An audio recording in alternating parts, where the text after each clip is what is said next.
اللهم صل على محمد وآل محمد. اعوذ باللہ السمیع العلیم من الشیطان اللعین الرجیم. بسم اللہ الرحمن الرحیم. وبہ نستعین وهو خیر المعین. الہی التقنی بالہدی والہمنی بالتقوی. اور اسپیشلی آج کا موضوع جو ہے ہی الحمدللہ خواتین کے ماہانہ ایام کے ساتھ ریلیٹڈ مسائل. تو اس اعتبار سے ہم آپ کی خدمت میں کچھ چیزیں بیان کریں گے انشاءاللہ، ایک دوسرے کے ساتھ شیئر کریں گے.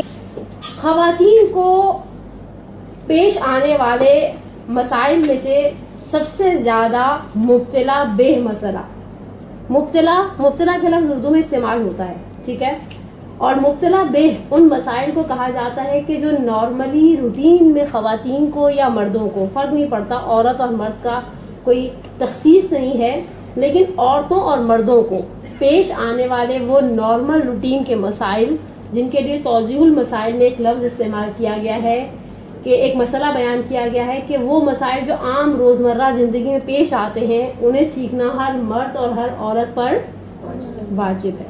مثال کے طور پر کچھ چیزیں ایسی ہیں جنہیں ہم زندگی میں بہت ریئر پیش آتے ہیں، شاید ہمیں آج تک پیش نہیں آئی ہوں. کل میں نے سیٹرڈے مدرسہ میں بھی اس کی 2 مثالیں بنائی تھی. مثال کے طور پہ مطہرات. جب آپ توضیح شروع کرتے ہیں تو توضیح کے شروع میں مطہرات کا چیپٹر ہے. مطہرات میں سے مثلا پانی ہے، سورج ہے، استحالہ ہے، تبعیت ہے، اور بہت ساری چیزیں ہیں. لیکن شاید میں نے اور آپ نے اپنی زندگی میں کوئی چیز سورج سے پاک نہیں کی. سورج اتنا بڑا چمکتا ہے، روز وائٹامن ڈی دیتا ہے، روشنی دیتا ہے، بہت کچھ دیتا ہے، لیکن اس سورج کو ایز اے مطہر، پاک کرنے کی صفت رکھنے والی چیز ہم نے آج تک استعمال نہیں کیا. مطہرات میں سب سے زیادہ ہمارا سروکار کس چیز سے ہے؟ پانی. ایکسیڈنٹ، ٹھیک ہے، یعنی پانی کے ساتھ جو مسائل ہیں وہ مبتلا بے مسائل ہیں. مبتلا بے روزمرہ دن میں 10 دفعہ مثلا کبھی خون نکل آیا، کبھی انسان بیت الخلا جاتا ہے، کبھی انسان کا دوسری نجاستوں کے ساتھ سروکار ہے. اس کا مطلب یہ ہے کہ اگر مطہرات کی بات کریں تو سب سے زیادہ مبتلا بے مسائل کس چیز کے ہیں؟ پانی کے. نجاسات کی بات کریں، اب برعکس آ جائے. فرض کریں مثال کے طور پہ ہم میں سے بہت سو نے شاید کبھی سوائے ٹی وی کے چینلز کے سور کو قریب سے دیکھا بھی نہیں ہوگا. ہم نے آج تک، آپ نے لائیو دیکھا؟ کراچی کے زو میں بھی نہیں ہے. کراچی کے زو میں بھی نہیں. اگر آپ کو میری بات پہ شک ہے، وینسڈے کو خواتین کا دن ہوتا ہے، یہاں سے پکڑے رکشا اور چل پڑے، آپ کو وہاں زو میں سور نظر نہیں آئے گا. اب سور کے ساتھ ریلیٹڈ جتنے فقہی مسائل ہیں وہ ہمیں کبھی پیش نہیں آئے. لیکن اس کے برعکس خون ایک ایسی نجاست ہے کہ انسان کا اکثر و بیشتر اس سے سروکار رہتا ہے. اور اگر اس چیز کو تھوڑا سا آگے لے کر آئے اسی چیز کو کہ کچھ مسائل ایسے ہیں جو مبتلا بے ہیں پیش آنے والے، کچھ مسائل ایسے ہیں جو مبتلا بے نہیں ہیں، ہمیں آج تک پیش نہیں آئے. کل میں نے ایک اور مثال بھی سیٹرڈے مدرسہ کی بچیوں کو دی تھی. ایک ایسے طیارے میں انسان بیٹھ جائے جو زمین کے گرد گول گول گھومتا ہے. آپ دیکھیں آپ کی 2 بڑی مرکزی عبادتیں ہیں، ایک نماز ایک روزہ. اچھا، اس نماز اور روزے کا بہت بڑا لنک ہے سورج کے غروب ہونے سے اور طلوع ہونے سے. اگر آپ کسی ایسی چیز میں بیٹھ جائیں جہاں سورج کے غروب ہونے کی اور طلوع ہونے کی بحث نہیں ہے، آپ اپنی نماز کا کیا کریں گے؟ ٹھیک ہے، آگے چلیں. آپ اپنے روزے کا کیا کریں گے؟ ٹھیک ہے. اچھا، مزے کی بات ہے، ہم نے آج تک کسی ایسی چیز کو قریب سے دیکھا ہی نہیں ہے جس کے اندر بیٹھ جائیں تو ہم زمین سے اتنا دور چلے جائیں کہ ہمیں سورج کی مدار کی گردش سے کوئی سروکار نہیں رہے. یا اس سے بھی زیادہ ایک ہلکی مثال خواتین کے ساتھ ریلیٹڈ بناؤں. آپ نے ایک لفظ بارہا سنا ہوگا، پڑھا ہوگا، کانوں سے گزرا ہوگا، ٹیسٹ ٹیوب بیبی. لیکن آپ نے کیا ٹیسٹ ٹیوب بیبی سے پیدا ہونے والا کوئی بچہ اپنے سرکل میں دیکھا؟ یقینی سی بات ہے ہمارے اطراف میں بے اولاد مومنین اور مومنات ہوں گے، لیکن ان بے اولاد مومنین اور مومنات کے پاس ہم نے ٹیسٹ ٹیوب بیبی نام کی کوئی چیز نہیں دیکھی. لیکن فقہی مسائل ہر چیز پر موجود ہیں. پھر آپ کو کہیں پر بند گلی میں کھڑا نہیں کرتی کہ آپ کھڑے ہو جائیں گے آپ اللہ میں کیا کروں، تو اللہ کی طرف سے کوئی حکم نہیں ہے. ہر جگہ آپ کے لیے ہر فقہی باب کے اندر فقہی مسائل موجود ہے. اب اگر اس چیز کو ہم خواتین کے ساتھ مخصوص کر دیں اور کہیں کہ خواتین کو پیش آنے والے مسائل میں سب سے زیادہ سر فہرست مسائل کس چیز کے ہیں، اور اگر ہم اسے تھوڑا سا خواتین کے فقہی مسائل کی طرف لائیں، عورت کے جسم سے خارج ہونے والے خون، عورت کے جسم سے خارج ہونے والے خون، اس کی یہاں پر فقہاء رضوان اللہ تعالی علیہم اجمعین نے 5 مثالیں بنائی ہیں. لیکن سب سے پہلا خون جسے فقہاء نے بیان کیا ہے، نقل کیا ہے، جو 5 خون بیان کیے ہیں، وہ ہے خون استحاضہ، اپنی 3 اسپیسیفک کنڈیشنز کے ساتھ. استحاضہ پہلی کیٹیگری خون کی. دوسری نفاس، وہ خون جو بچے کی پیدائش پر یا خدا نخواستہ مسکیریج ہونے کی صورت میں جسم سے خارج ہوتا ہے. تیسرے حیض، وہ خون جو غالباً مہینے میں چند دن، بعض اوقات 1 مہینے میں 2 مرتبہ اور بعض اوقات 2 مہینے میں 1 مرتبہ عورت کے جسم سے خارج ہوتا ہے. اور چوتھا 3 میں نے بھی بیان کیے، استحاضہ، نفاس، حیض. اور چوتھے کی طرف اگر آپ آنا چاہیں وہ ہے خون بکارت. یہ فرسٹ ٹائم یہ ازدواجی مسائل کے ساتھ تعلق ہے، آپ صرف یہی لفظ لکھ لیں. اور 5واں اور آخری خون، خون زخم. میں دہراتی ہوں ان کو: استحاضہ، نفاس، حیض، بکارت اور 5واں خون زخم. ان میں سے سب سے زیادہ پیش آنے والا، اب میں پھر وہی لفظ دوبارہ دہراؤں، مبتلا بے ہے. دیکھا نا مشکل لفظ. آپ لوگ تو میرا اندازہ آپ میں میجورٹی اردو اسپیکنگز کی ہوگی، ورنہ ہمارا سروکار خوجا جماعت والوں کے ساتھ ہے جن کی اردو ہم سے بھی کہیں گزری ہے، تو اس لیے ہم اتنا بری نہیں ہوتے. لیکن ان میں سب سے زیادہ پیش آنے والا خون، یعنی سب سے زیادہ پیش آنے والے فقہی مسائل کس خون کے ساتھ ریلیٹڈ ہے؟ حیض. پہلے سب سے پہلے ڈیفینیشن کہ حیض کیا ہے. صاحب عروۃ الوثقی نے ایک جملہ کہا ہے، اور موجودہ میں جو فقہی مسائل پڑھاؤں گی وہ زیادہ تر آیت اللہ العظمیٰ آغا سیستانی کے ہوں گے. ضمناً جو باقی مراجعین کی نظر مجھے جہاں معلوم ہوگی وہ میں آپ کے ساتھ ساتھ بیان کرتی رہوں گی. لیکن انہوں نے جو ڈیفینیشن بیان کی ہے وہ یہ ہے کہ حیض غالباً خواتین کو ہر مہینے میں، حیض غالباً خواتین کو ہر مہینے میں نظر آنے والا خون ہے. لیکن ممکن ہے کوئی خاتون 1 مہینے میں 2 مرتبہ یا کچھ مہینوں میں 1 مرتبہ دیکھے. جن کا جو 45 کراس کرنے لگ جاتے ہیں نا، وہ بسا اوقات 2 مہینے، 2.5 مہینے، 3 مہینے میں 1 مرتبہ دیکھتے ہیں. اور اگر آپ کے اطراف میں کچھ سینئرز ہوں، سینئر سٹیزن، آپ ان سے پوچھ سکتے ہیں کہ آپ کو اب کیا ہر مہینے آتا ہے، تو وہ کہیں گے نہیں، اب تو مثلا 2.5-3 مہینے سے آیا ہی نہیں ہے. اور جیسے جیسے اس کا اینڈنگ ٹائم آتا ہے آٹومیٹکلی اس کا گیپ بڑھتا چلا جاتا ہے، 2، 2.5، 3، حتیٰ مجھ سے بعض اوقات کسی نے مسئلہ پوچھا سال بعد آئے. میں تو سمجھی تھی سلسلہ ختم ہو گیا ہے، لیکن اب یہ نئے سرے سے شروع ہو گیا ہے، تو اب یہ کون سا خون کہلائے گا؟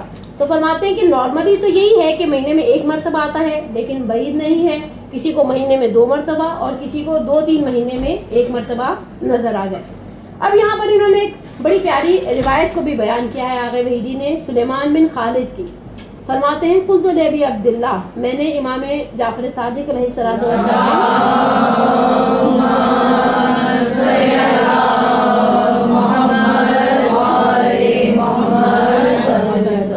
میں نے امام صادق علیہ السلام سے پوچھا کہ خدا مجھے آپ پر قربان کر دے، کیا ممکن ہے کہ ایک عورت ایکسپیکٹ کر رہی ہو، بیبی پریگننٹ ہو، حاملہ ہو، اور اسے حیض بھی نظر آئے؟ امام صادق علیہ السلام نے فرمایا بالکل.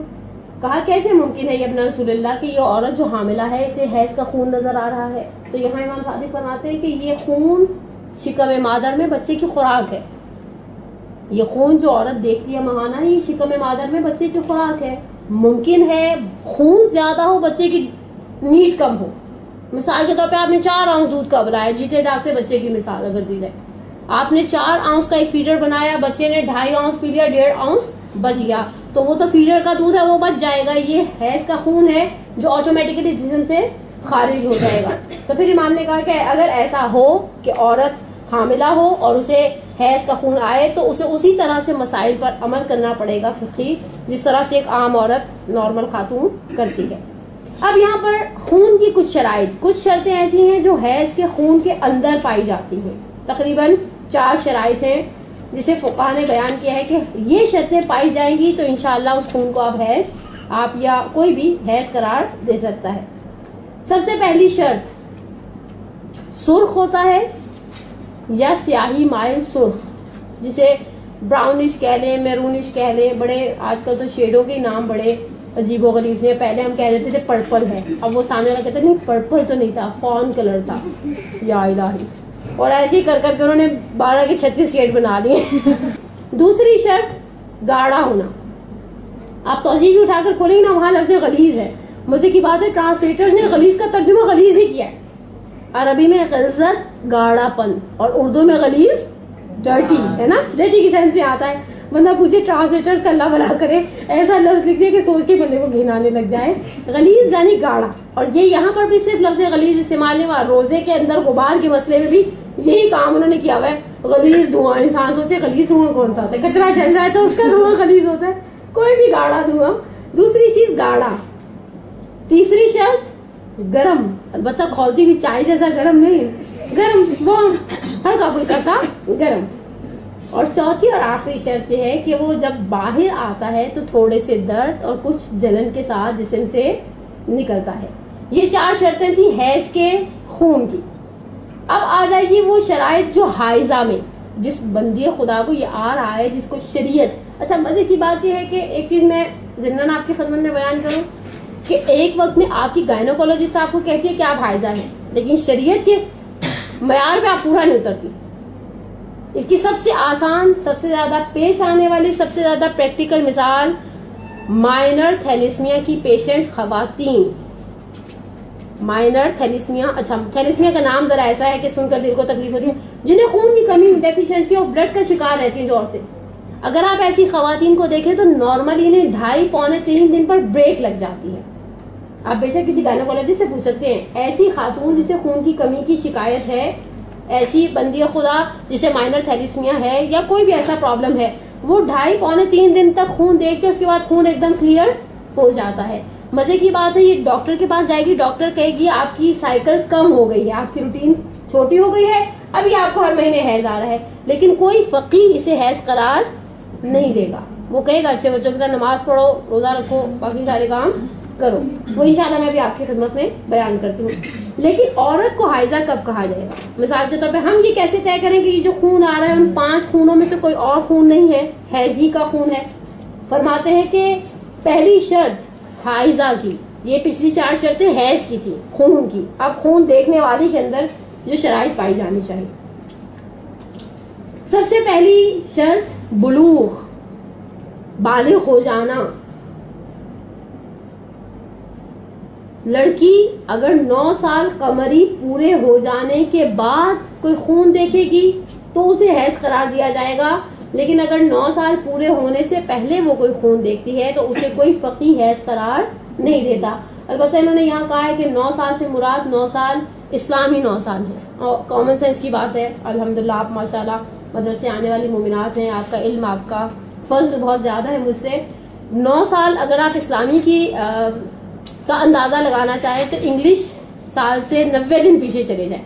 اب البتہ ایک ویب سائٹ بھی، ایک سافٹ ویئر بھی پچھلے دنوں میں نے دیکھا ہے، آپ اپنی ڈیٹ آف برتھ اس کے اندر ڈالیں، وہ آپ کو آپ کی اسلامی تاریخ پیدائش دے دیں گے، تو اس سے بڑی سہولت ہو جاتی ہے۔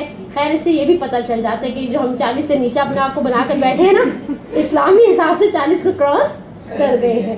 پہلی شرط بالغ ہونا، دوسری شرط یائسہ ہونے سے پہلے خون دیکھنا۔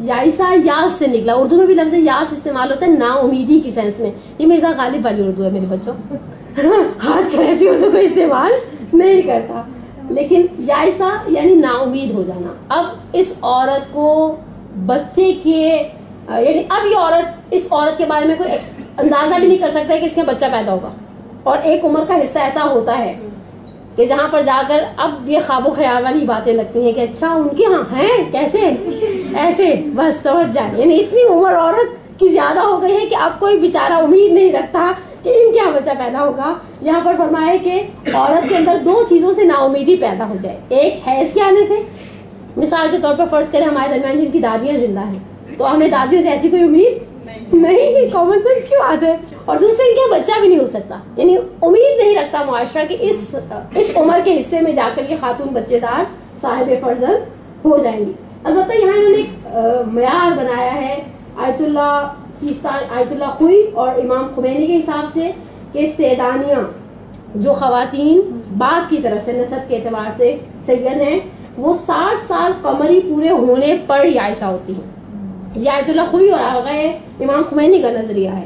آگئے اور پھر اس کے بعد فرماتے ہیں کہ جو خواتین سید نہیں ہیں, دوسری کمیونٹیز کے ساتھ, دوسرے نسب کے ساتھ تعلق رکھتی ہیں, جیسے ان کے 50 سال پورے ہوں گے 50 سال پورے ہونے کے بعد وہ یائسہ ہو جائیں گی. اب اگر یہ 50 سال پورے ہونے کے بعد کوئی خون دیکھتی ہیں, چاہے وہ سرخ ہو, چاہے وہ گرم ہو, چاہے وہ گاڑھا ہو, چاہے وہ درد اور جلن کے ساتھ جسم سے خارج ہو, فقہا فرماتے ہیں وہ اسے حیض قرار, سوائے آیت اللہ سیستانی کے باقی فقہا فرماتے ہیں وہ اسے حیض قرار نہیں دے سکتی.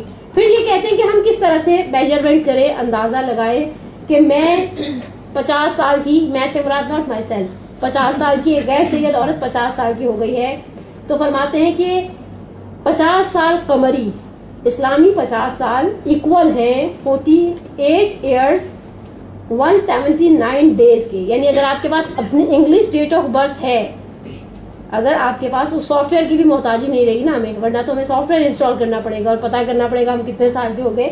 یہاں پر کہتے ہیں جیسے کہ آپ کے 48 سال اور 179 79 بنتا نا, اور پھر فرماتے ہیں 60 سال جو سیدانیاں ہیں ہمارے درمیان قابل احترام اولاد صدیقہ کبریٰ, بہرحال بہت احترام ہے سادات کا اور بڑی سخت روایتیں ہیں. آپ حسن ابتری صاحب کے انوار زہرا اٹھا کر دیکھیں, اس کو پڑھنے کے بعد دل چاہتا ہے آپ ہر سید کے سامنے کہیں جی مائی باپ آپ فرمائیں, آپ بیٹھ جائیں, ہم کھڑے رہ گئے. اور آغا مامکانی نے اتنا عجیب جملہ کہا ہے میرات الکمال میں, کہتے ہیں اولاد کا حساب علماء کا سا نہیں ہے کہ بے عمل اور با عمل, اولاد اولاد ہوتی ہے. تو جو جناب فاطمہ کے ساتھ وابستہ ہیں, جو پیغمبر کے ساتھ جن کا نسب اتنا خدا نے شرف دیا ہے, ان کے 60 سال پورے ہوتے ہیں 58 سال 77 ڈیز اور 12 گھنٹے. اس کے بعد وہ پھر یائسہ ہو جائیں گی. بس یائسہ کا سن 58 سال 58 years 77 days and 12 hours. Okay, اب یہاں پر فرماتے ہیں کہ یائسہ, میں نے ابھی آپ کی خدمت میں صرف مرحوم امام راحل امام خمینی اور آیت اللہ خوئی کا نظریہ بتایا تھا.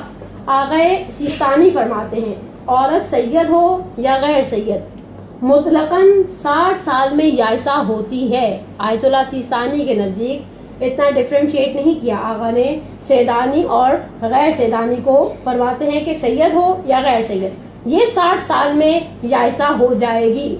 اور پھر فرماتے ہیں کہ اگر 50 سال پورے ہونے کے بعد 60 سال پورے ہونے سے پہلے ایک غیر سیدانی عورت ایسا خون دیکھے کہ اگر وہ 50 سال سے پہلے دیکھتی تو 100% کہتی اس کے اندر ساری وہ علامتیں ہیں جو حیض کے اندر پائی جاتی ہیں. میں اس مسئلے کو تو دوبارہ کلیئر کرتی ہوں. اگر آیت اللہ سیستانی کے نزدیک اگر ایک عورت جو سید نہیں ہے, ان کے نزدیک سید ہو غیر سید ہو سب 60 سال میں ایسا ہوگی, ٹھیک ہے. اب پھر انہوں نے بیچ میں سے ایک پتلی گلی نکال دی اور اس پتلی گلی کے اندر ان عورتوں کو ڈال دیا جو عورتیں سید نہیں ہیں, اور ان کے اوپر ایک ریسٹرکشن لگائی. فرمایا یہ 20 کے 10 سال 50 سال سے لے کر 60 سال تک. الحمدللہ آواز نکلنے لگ گئی آپ لوگوں کی, ٹھیک. لیکن فرماتے ہیں آگے سیستانی وہ خواتین جو سید نہیں ہیں ان کے لیے ایک الگ سے پابندی. اگر یہ 50 سال پورے ہونے کے بعد 60 سال پورے ہونے سے پہلے اس 20 کے 10 سال میں ایسا خون دیکھیں کہ اگر یہ 50 سال سے پہلے دیکھتی تو فوراً کیا کہتی یہ خون حیض ہے. اچھا اس کے اندر ایک بات یاد رکھیں, حیض کا مسئلہ آپ اول سے آخر تک دیکھیں, اطمینان ذاتی کی بہت بحث ہے. یہ دوسرا سخت لفظ ہوا, پہلا لفظ میں نے کیا مشکل استعمال کیا تھا مبتلا بے, ٹھیک ہے. یہ دوسرا لفظ اطمینان ذاتی, میرا اپنا ذاتی اطمینان. اچھا یہ صرف حیض میں نہیں, یہ ہر جگہ پر ہے, یہ صرف یہاں نہیں ہے, یہ آپ کو 10 جگہ ملے گا. میں آپ کو ایک دوسرے مسئلے کی مثال دیتی ہوں تھوڑی دیر کے لیے, اس والے مسئلے کو سائڈ پہ رکھ کر. مثال کے طور پر فقہ میں ایک مسئلہ ہے کہ اگر عورت کو یہ اطمینان ہو جائے کہ کوئی اسے لذت والی نگاہ سے دیکھ رہا ہے, اس کو چہرہ چھپانا واجب ہے. آپ کو کیسے پتہ چلے گا؟ بولیے اندر سے اچھا صرف سگنل نہیں آتے بلکہ میں نے اس دن بچیوں کو ایک جملہ کہا کہ اگر آپ بس میں سفر کر رہی ہیں لوکل ٹرانسپورٹ میں پبلک ٹرانسپورٹ میں آپ آگے کھڑی ہیں کبھی ایسا ہوتا ہے کہ جو سیٹ نہیں ملتی ٹھیک ہے آپ آگے کھڑی ہیں پیچھے 40 لوگ بیٹھے ہیں اور ان 40 میں سے کوئی ایک آپ کو فوکس کر رہا ہے گرچہ آپ کی نظر اس سے نہیں ٹکرا رہی لیکن آپ کو یہ فیل ہو جائے گا کہ سم تھنگ رانگ اسے کہتے ہیں اطمینان ذاتی. اچھا جس طرح سے اطمینان ذاتی وہ نگاہ کے مسئلے میں ہے کہ کوئی آپ کو غلط نظر سے دیکھ رہا ہے اللہ نے اگر یہ حس نہ رکھی ہوتی تو یہ مسئلہ بھی نہ ہوتا. مزے کی بات ہے اللہ نے یہ حس رکھی ہے. اسی طرح سے اس حیض کے مسائل کے حوالے سے اللہ نے ایک حس رکھی ہے اطمینان ذاتی. مجھے یقین ہو آپ کو یقین ہو ہم سب کو یقین ہو کہ اگر یہ خون 50 سال سے پہلے کی عمر میں 35 میں 37 میں 42 میں دیکھا جاتا تو دیکھنے والی خاتون کہتی مجھے کیا آیا ہے بس ختم. تو آغا سیسانی فرماتے ہیں یہاں پر وہ احتیاط کی بنا پر وہ سارے کام انجام دے گی جو اس مستحاضہ کو انجام دینے پڑتے ہیں. نماز پڑھے گی روزہ رکھے گی باقی سارے کام کرے گی عبادتوں کو انجام دے گی. اور تروک حائض وہ ساری چیزیں جو حائض پر حرام ہیں ان کو چھوڑ دے گی سوائے نماز اور روزے کے. مزے کی بات ہے نماز بھی حرام ہے حائضہ کے اوپر. تو یہ وہ 10 سال کی ڈیوریشن ہے جسٹ اکارڈنگ ٹو آیت اللہ سیستانی دامت ذلہ العالی ان خواتین کے لیے جو سید نہیں ہیں اور 50 سال سے 60 سال کے درمیان خون دیکھتی ہیں. یہ ہو گئے ہماری دوسری شرط. پہلی شرط کیا تھی بلوغ. دوسری کیا تھی جائز ہونے سے پہلے. تیسری آ جائے تیسری یہ سب سے کریٹیکل شرط ہے. آپ اسے چھوٹا سا گھر جا کر نا جب نوٹس پڑھیں تو ہائی لائٹر استعمال کریں اسے تھوڑا سا ہائی لائٹ کر لیں کیونکہ وہ پچھلی 2 شرطیں ایسی ہیں جو نارملی پیش نہیں آتی ہیں. نارملی 6 سال کی بچی کو کوئی خون کا سلسلہ نہیں ہوتا اور نارملی 60 سال اور 50 سال کے بعد والی کہانی بھی کم ہوتی ہے. لیکن یہ چیز ایسی ہے جس کے اندر بہت ساری مومنات جھول میں مبتلا ہوتی ہیں غلطی کرتی ہیں. اس کے اندر سب سے زیادہ سلی مسٹیکس پائے جاتے ہیں. 3 دن سے کم نہ ہو.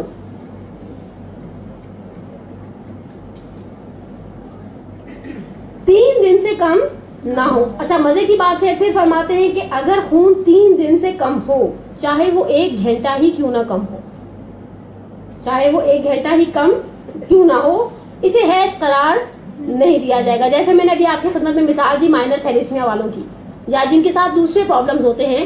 ایسی صورت میں بھی یہ خواتین ریگولر بلیڈنگ نہیں ہوتی انہیں 2 دن 1.5 دن 2.25 دن ہو اس کے بعد ختم ہو گئی. اب میرا آپ سے سوال ہے 3 دن کا معیار کیا ہے؟ اب فقی آیت اللہ سیستانی مقام معظم رہبری آیت اللہ خوی اللہ مقام امام خمینی امام راحل یہ فرماتے ہیں 1 گھنٹہ بھی کم ہے تو یہ حیض نہیں ہے. گھنٹہ کیسے کم کریں گے؟ کوئی جواب دے گا؟ سوال نہیں سمجھی کنیز. دیکھیں فقہا فرماتے ہیں 3 دن میں اگر 1 گھنٹہ بھی کم ہو گیا یہ حیض نہیں ہے. اگر میں نے نمازیں چھوڑی ہیں ان نمازوں کو واپس تکرار کی جائے گی. اگر کسی نے بھی نمازیں روزے چھوڑے ہیں ان کو واپس ریپیٹ کیا جائے گا. سوال یہ ہے کہ دن کا معیار کیا ہے؟ طلوع فجر سے پہلے والا وہ والا اگر کسی کو طلوع فجر سے پہلے آئے گا. آیت اللہ خوئی کا مسئلہ ہے یہ طلوع فجر سے پہلے والا. آیت اللہ سیستانی کا طلوع فجر کے بعد ہے. طلوع فجر کے بعد ہے. کسی نے فجر کے بعد خون دیکھا تو وہ دوسرے دن اس وقت اس کو 1 دن کمپلیٹ. آپ نے الٹا کر دیا مسئلہ.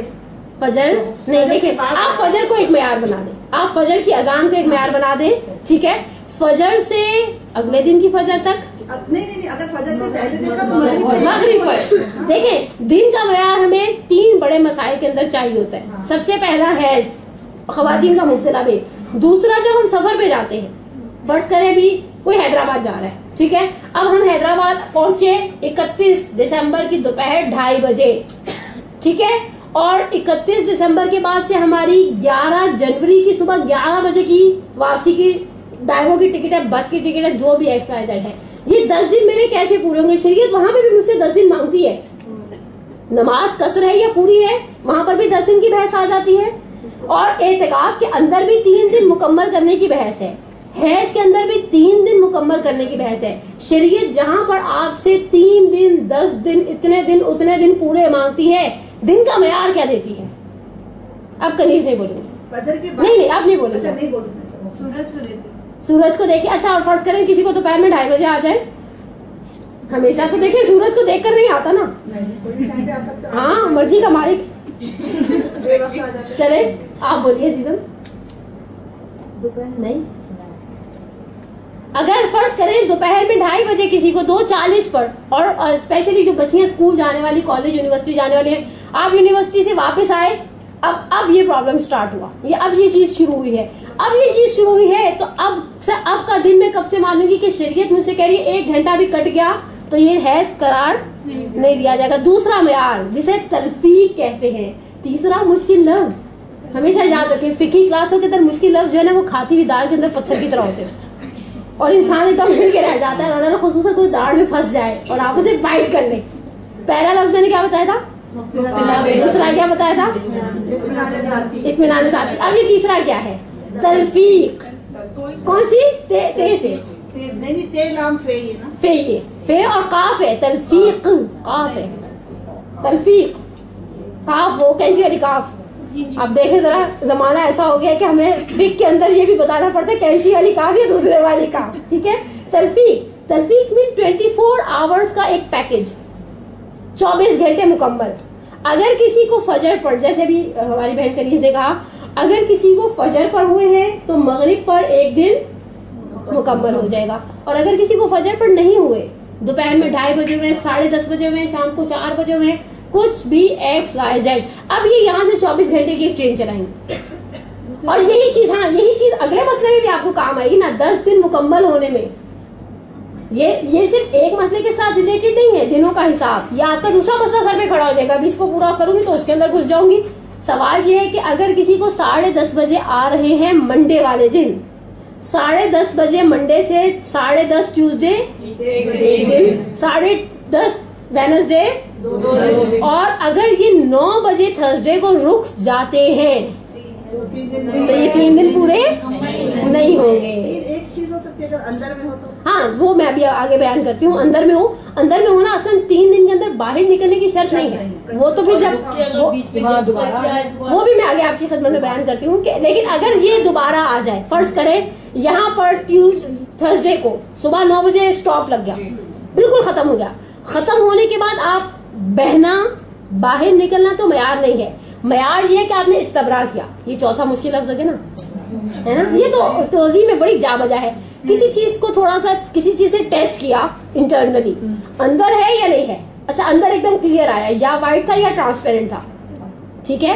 اب ہم نے جب اندر سے چیک کر لیا اور انٹرنلی ویل تھے، اب یہاں پر غسل کیا جائے گا اور نمازیں شروع کی جائیں گی. 1.5 دن کے بعد پھر سے شروع ہو جائے، 1.5 دن کے بعد پھر سے شروع ہو جائے، اور وہ 2 دن بہ کر 2 دن آ کر ختم ہو جائے. تو آپ یہ نہیں کہیں گے یہ سارا ملا کر تو 6 دن بن گئے تھے. نہیں، یہ سارے کا سارا استحاضہ بن جائے گا. اور سارے کے سارے کے دوران اگر خدا نخواستہ کسی نے انجانے میں نمازیں چھوڑی ہیں تو نمازوں کی قضا کریں. لیکن سوال یہ ہے کہ اگر 3 دن کا معیار، 3 دن کے 2 معیار ہیں ہمارے پاس. پہلا معیار وہی فجر سے لے کر مغرب تک، اور دوسرا معیار کیا تھا؟ جس ٹائم پر آیا اس سے آپ 24 گھنٹے آگے لے جائیں تو پھر آپ کا وہ دن مکمل ہو جائے گا. فقہا فرماتے ہیں 3 دن سے کم نہ ہو. یہ تیسری شرط تھی حائضہ کی. اگر 3 دن سے کم ہوگا کوئی فقیہ اس خون کو حیض کا خون قرار نہیں دے گا. اب آ جائیں چوتھی شرط، اور یہ بھی ٹیڑھی شرط ہے اسی اعتبار سے کیونکہ اس کے اندر بھی دن کی بحث آ جاتی ہے. 10 دن سے زیادہ نہ ہو. اب یہاں 10 دن کے اندر وہی معیار ہو جائے گا. 10 دن سے اگر فجر پر دیکھا گیا، مثال کے طور پہ 1 جن فجر کے وقت دیکھا گیا، 1 2 پھر ٹل 10 جنوری کو صبح وہ اسی حساب سے مغرب کے یعنی فجر سے مغرب تک 1 دن کاؤنٹ کیا جائے گا. 10 جنوری کی مغرب پر اس مومنہ کے 10 دن پورے ہو جائیں گے. لیکن اگر یہ آگے پیچھے، جی آپ کو کچھ ایشو ہے؟ دیکھیں اگر فجر پر دیکھا جائے گا، مغرب پر 1 دن پورا، یہ ایک معیار ہے. ہم دن کو کیسے گنیں گے؟ ایسا تو نہیں، میں تو آپ کو شروع میں کہہ دیا شریعت مجھے اور آپ کو بند گلی میں کھڑا نہیں کرے گی. میرے اور آپ کے پاس مجھے اور آپ کو کوئی معیار دیا گیا؟ ہر چیز کے اندر شریعت نے پیمانے اور معیار رکھے ہیں. مثال کے طور پہ یہ جو خواتین مجھے اس نے ایک مومنہ بوتیک کا کام کرتی ہیں بتانے لگی کہ میں نے کہا آپ کیسے جج کرتی ہیں فوراً کہ یہ A نمبر کا سوٹ اور یہ B کاپی ہے گل احمد کی، ثنا صفیناز کی. تو انہوں نے کہا کہ ہمارے پاس ایک پیمانہ ہوتا ہے. ہم نے کچھ کپڑوں کو ہاں کیا، اس کے بعد کہا کہ نہیں یہ 2 نمبر ہے. میں نے کہا اچھا بھیا آپ کہہ رہی ہیں ہماری باپ تو 2 نمبر مان لیتے. اب سوال یہ ہے کہ دنیا میں ہمارے پاس چھوٹے چھوٹے سے پیمانے ہوتے ہیں. ایک سیل فون ہوتا ہے، آپ کو پتا ہوتا ہے یہ چائنا کا ہے یا جاپان کا.